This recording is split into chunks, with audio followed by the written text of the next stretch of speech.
Most people in life, we really feel like the level of stress in our life comes to how much of life do you feel like you control, or how much does life control you? Do you tend to control more of what's going on, or events controlling you? It's very easy to have those events start to take control unless we take control of what's between our ears, our own mind. You see, what you and I focus on massively affects how we feel, whether we're thriving or surviving. If you focus on what you can't control, if you focus on the past, if you focus on what's missing from your life constantly, that pattern of focus will make you frustrated, overwhelmed, depressed. It won't even matter if you're, taking antidepressants. If you keep focusing on what you can't control, what's missing from your life, you're going to feel depressed still. You can take as many antidepressants as you want. Focus equals power. If you want to thrive, you got to focus on what you can control. You got to focus on the difference you can make. You got to focus on what's already in your life that you're grateful for. And I have a little process here at the end that's my gift to you, which is just a simple ritual that can bring you back to this place. So one thing that leaders do is they focus on the things they want, they focus on what they can control, they focus on what they have a combination of gratitude, strength, and commitment. They really unleash the second element. They have a vision. They have something that they're after, something they want to create, something they want to contribute, something they want to give, something they want to make happen. And that's when you become a creator again instead of a manager of life. And it's easy to lose that sense of vision in your life through disappointments. Hey, we've all had them. You get all excited about something and then, life seems to crush it. Somebody betrays you. You betray yourself. You don't follow through, and then you don't trust yourself at the same level. What makes somebody a leader is they build this certainty, and not only with focus, not only do they get a vision for what they want, but they bring that certainty in their body. Listen, if you've ever been to one of my live events, you know that one of the greatest things about, let's say, Unleash the Power Within, is you go through a weekend where you literally train your nervous system to have certainty. I mean, how the heck do we get people to storm through fire? It's not about fire walking. It's about getting yourself to be able to take action in the areas of your life that normally you would more than hold back, where your brain would take over and say, I can't do this, are you crazy? Somebody else did it, but not me. What we do is get people in a state where you're going to follow through, where you're going to face your fear and do it anyway.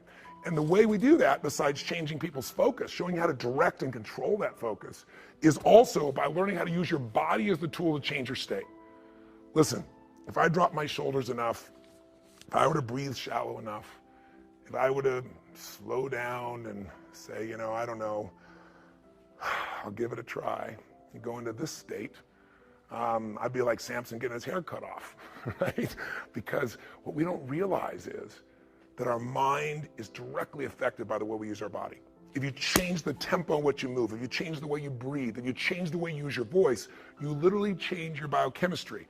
And the one thing that you'll see that's the same with the greatest golfer in the world, or the greatest musician, or the greatest actor, is they have this sense of certainty, and it isn't born. It's something that you make as a habit. You drill it into yourself. I sure as heck didn't have that sense of certainty growing up, not even close. And what I found myself doing early on is I felt so uncertain I couldn't get myself to do anything. So I developed these rituals of certainty. I would go on these runs, and on the run, even though I didn't feel like it, I would do these incantations where I would say out loud over and over again, God's wealth is circulating in my life. His wealth flows to me in avalanches of abundance. All my needs, desires, and goals are met instantaneously by infinite intelligence. For I'm one with God, and God is everything. And I would say that over and over and over for 30 minutes. Just crazy. And I would envision it, God circulating, his wealth circulating my life, and I'd see the wealth of love and friendship and impact and growth and economics and all these things, physical fitness and aliveness. I'd see this wealth of abundance flowing, oceans of it, into my life as I went and did these things. If you envision something clearly enough and you bring certainty to it over and over again, if you engage your physical body in a simple ritual, it could be as little as 10 minutes a day. I call it my hour of power, or 15 minutes to be fulfilled. And all you do is you take 5 minutes, and in those first 5 minutes, you get yourself moving, and you get yourself in a state of certainty in the way you move and the way you breathe. You focus on what you're excited about in your life. You focus on what you want to create, what you want to bring to your children, what you want to bring to the world. And it changes your state. We all know what happens when you're out of state. When you're burnt out, when you're frustrated, when you're overwhelmed. You snap at people sometimes, feel bad about it. You didn't mean to, it's just the state you're in. So to thrive this year, take uncertainty and bring certainty to it. To thrive this year, get what I call a compelling future. Pick anything, a goal, a dream, a desire, something that excites you so much that you're gonna feel yourself compelled to actually find a way to make it happen. You've done it before. You've gotten obsessed. You don't even know how you did it, but things happen and you got yourself to where you want to be. Let's make that happen this year, right now. Regardless if it's later in the year or the beginning of the year you're watching this, I made this so that hopefully I'd remind you of what you know, that you're made to thrive, not survive. What's the third element that makes somebody an effective leader, makes them a thriver, even when the environment is crazy? Well, they bring certainty to uncertainty. That's leadership skill by focus and physiology. By the way they move, by the way they breathe, by what they do. They bring that certainty because there's something they want so bad that it makes them overcome the fear. They focus on what they want to create, what they want to give, not, oh my God, what if I fail? But the third thing they do is they're decisive. Listen, nothing changes your life like decision. I mean real decision though. Not what people go, well, you know, I'll try, or I kind of decided I want to give this a shot. The word decision comes from incision in Latin, to cut off from. And when you make a decision, you cut off from any possibility except the thing you've committed to. As I always tell people, if you want to take the island, burn the boats. I mean, if you make a real decision, every bit of you is committed to something, it's amazing how life will move for the force of nature of a human being, man or woman, that says, this is how it will be. I don't know how I'm going to get it done, but I know this is what I'm going to do. I know why I'm going to do it. It was Martin Luther King who said, it's a man, any man who hasn't figured out what he's willing to die for isn't fit to live. If you can find something you're so excited about, if you can find something that will drive you with that certainty, and you add to that decisiveness, you can change anything. You don't like your job, change it. You go, oh, but there's no jobs out there. Bull, right? Change it, start the job. Change who you are in the job where you are, and enjoy yourself. Change your perception, change your appreciation. Change your gratitude. Change your daily rituals so you start to enjoy things. Change what you notice. Change from trying to get something to trying to give something.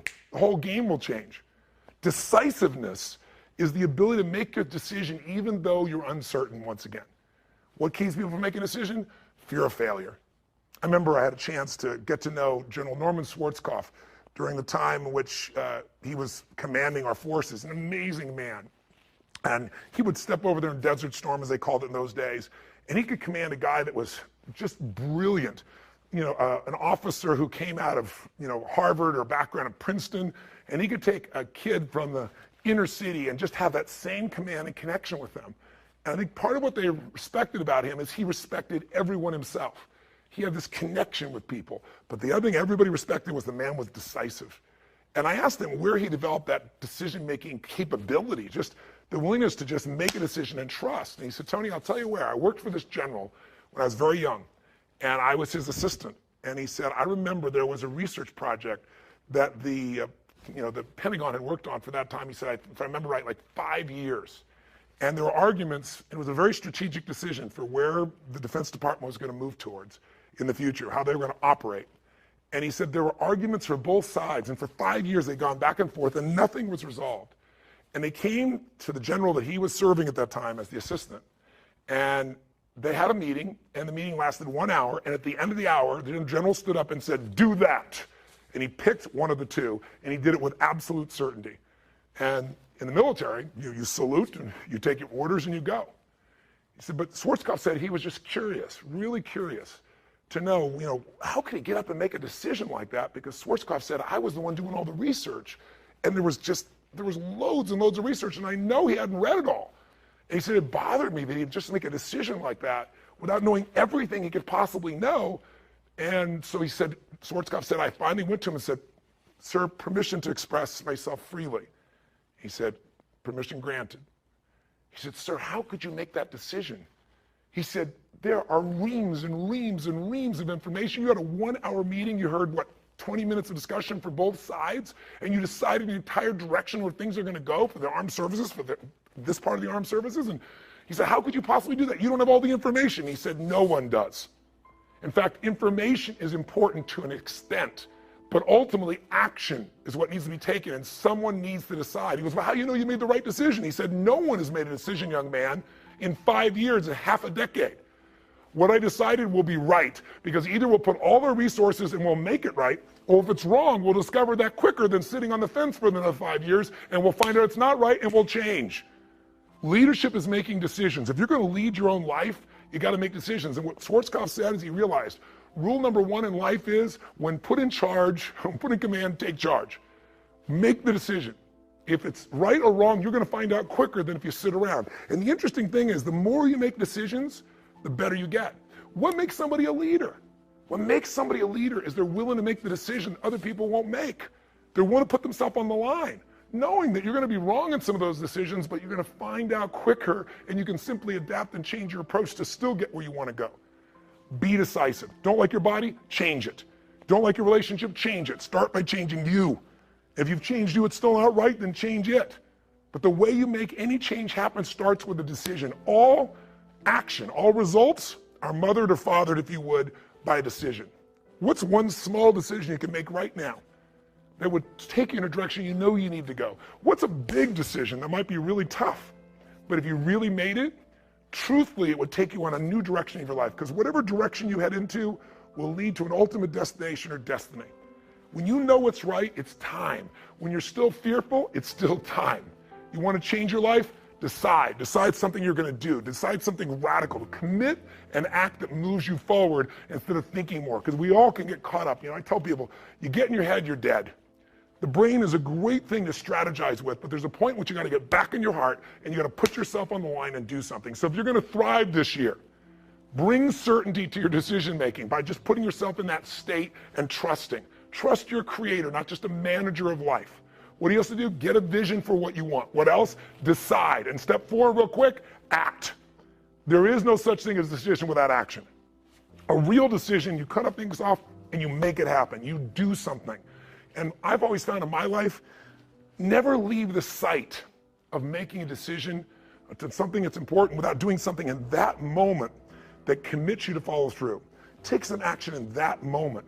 Because otherwise, here's what happened. You get excited or something makes sense to you, you're passionate about it, and you go, I'm going to go do this. And then you go home and you get caught up in emails and phone calls and other people needing things from you. And the next thing you know, you're out of state and you don't follow through. Has it happened to you before? I can promise you if it hasn't, it will in the future. People that succeed, when an opportunity is there, they trust. They trust. If I'm going to thrive, this is here in my life for a purpose. Life isn't happening to me. Life is happening for me. And even this pain or challenge or this opportunity is something I'm going to find a way to make use of. I need to make a decision, and I need to do something right now to move things forward in the direction of what I really want for my life. Even if I don't know the final destination, I need to move in that direction. I need to take some form of action. Most people, they have all these visions. Maybe they start to make a little sort of decision, but they don't make a real decision because they don't act on it. And if you don't act on it, your ideas, your dreams will die in your mind. They'll die on your lips. And think about it. Most people in North America, around the world, the Western world, are they truly fit, strong, and healthy? Do they truly have a relationship that's totally passionate? Do they love their work? Are they economically free? The vast majority, you and I both know the answer is no. If you want to be like most people, then what you got to do is figure out how to survive. If you want to lead, you got to thrive. And you have that capability, and you're probably already doing it. I'm probably speaking to the choir to some extent. If you're still watching this right now, and you have turned me off as a raging maniac who's on a rant, because that's what I am. I'm on a rant right now. A rant to call to your soul to say, no matter how great life is, take it to the next level. Find the way to thrive on the very things that stop other people in their tracks. Thrive on what produces fear inside you and in other people. Thrive on something that you envision that you have a higher purpose for. Thrive by being decisive. Thrive by taking massive action. And if the massive action doesn't work, if what you try doesn't work, just simply try something else. And if that doesn't work, try something else. If that doesn't work, try something else until you find what works.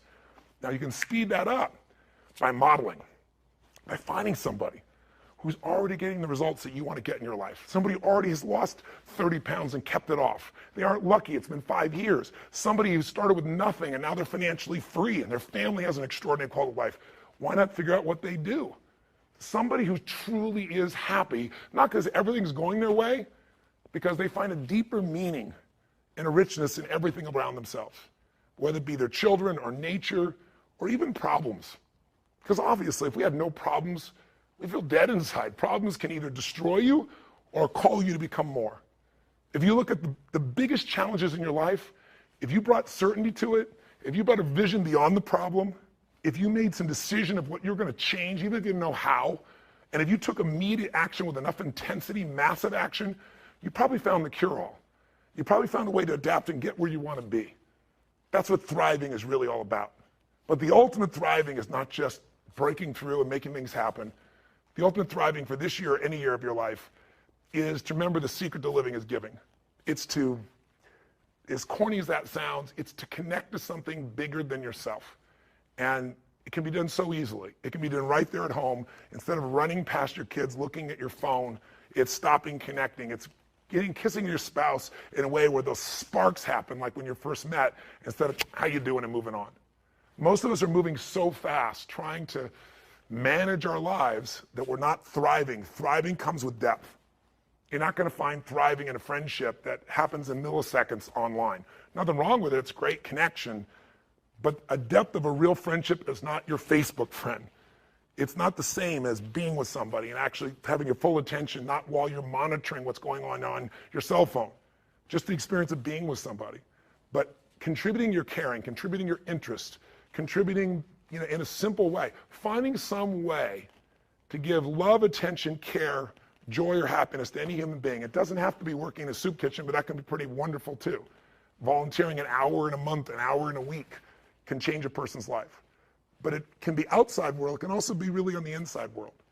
If you want to thrive, then you got to remember life's not about me, it's about we. You already know it. It's in your soul. It doesn't matter what words I say. If I'm saying something that's BS, you can feel it. If I'm saying something's true, you can feel it in your heart and soul. And the thing that's true is we're here for more than just ourselves. And we feel most alive when we're doing something that's beyond ourselves, when there's something where we think that, God, by this interaction, someone's going to feel more loved. Somebody's going to feel more lifted. Someone who was down is going to get up. Someone's going to know that they're cared for. Or I'm going to help somebody physically, food, skills, ability, talent, whatever. Helping a stranger or helping someone you love, help comes from a place where you're abundant, you're not scarce. So the most important time to help is when you think you need it. So next time you're really feeling down and out, maybe find somebody else who's much worse off, because there's always somebody there if you look around, and see what you can do to help them. And watch what that does to change your entire spirit, psychology, and state. You'll find yourself thriving when you step into a life of meaning beyond you. And ironically, life's about you too. And when you're in that thriving state of growing and giving, in that state of certainty, in that state of a vision of what you want with a sense of purpose, in that state of decisiveness, in that state of action, in that state of giving, God, all hell can be breaking loose and you're still going to thrive. All hell can be breaking loose and you're having a great time. So next time you're feeling uncertain, remind yourself you're a creator of life, not a manager of circumstances. And I hope this little trigger will remind you that also what'll help you have this is not just this video that you watched here, which maybe watching it again will be helpful, maybe not, it's up to you. But if you get the heart of what I'm really sharing, it leads to the end to understanding that our lives are a reflection of our rituals. If somebody tells me this is their dream, this is their goal, I say, that's wonderful. Tell me your plan, but more importantly, let me see your rituals. And we all have rituals, whether they know it or not. Rituals equal results. If you're overweight, it's because your rituals. Just find out what they are and change them. If your rituals are to get up every morning and go to Starbucks and have a mocha, whatever the hell it is you have, and a bunch of carbs and who only knows what, it's not hard to figure out your blood sugar is going to be dropping and you're going to be looking for another coffee a few hours later. That doesn't create a life of energy that's on fire. That creates a place where you're riding the roller coaster of how much energy you have for now. There's an unlimited level of energy with a different ritual. When you start out your day doing what I call really my hour of power or my 15 minutes to be fulfilled. So at 3 or 4 days a week, 5 days a week, it took 5 or 10 or 15 minutes, one every now and then. You'll get so much momentum. You'll give yourself an hour for yourself, an hour to connect to what matters most, an hour to be grateful, an hour to get strong, working out, at least 15 minutes. I'm going to tell you, it'll frame your life in a different level, and you'll find yourself thriving. So take a look at what rituals you have that don't work. What might be some new rituals? Like, instead of focusing on what you don't have, being truly grateful for what you do have. Instead of focusing on what you can't control, think what you can do right now to participate in your own rescue, not waiting for someone else to do it. Rituals define us, And so my hope is maybe these 5 things to thrive can trigger you to get in a state where you create some new rituals, and that they will create the habits and the experiences of the life that you desire and that you deserve. So that's my rant. I hope it touched you. If it didn't, I apologize because my intent is pure. Blessings to you, and I hope I have a chance to serve and see you soon, maybe at an event or somewhere else in the world. And live strong and live with passion.